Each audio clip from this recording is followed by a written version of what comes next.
Ladies and gentlemen, we'd like to draw your attention to the next song. It goes a little something like this. Hola, te quiero. Señorita, venga, ¿cómo se llama? Señorita, hola, te quiero. Señorita, venga, ¿cómo se llama? Señorita. Toată lumea cântă în spaniolă, portughez acum.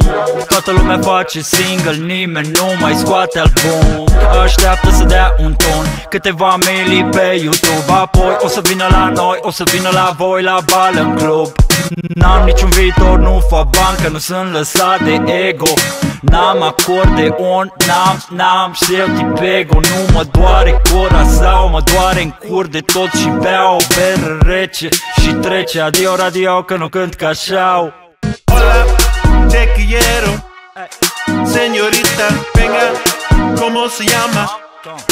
Señorita, hola, te quiero. Señorita, venga, ¿cómo se llama?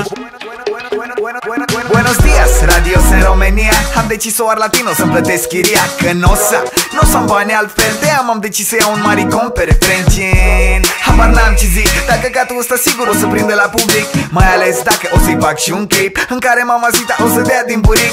Sigur o să am succes și contul full. Aici pe chinezii vor să fie pitbull, că e atât de cool să cânti căcaturi, când pe radio se intră numai cu blaturi. Vă recomand blanturi, jointuri, spliffuri, multă muzică să mai gustați din tripuri. Muzica rap, te quiero, música caca, chupa más grande, pinga bandoleros. Hola, te quiero. Señorita, venga, ¿cómo se llama? Señorita, hola, te quiero. Señorita, venga, ¿cómo se llama? Señorita. Señorita. Señorita. Señorita, venga, ¿cómo se llama?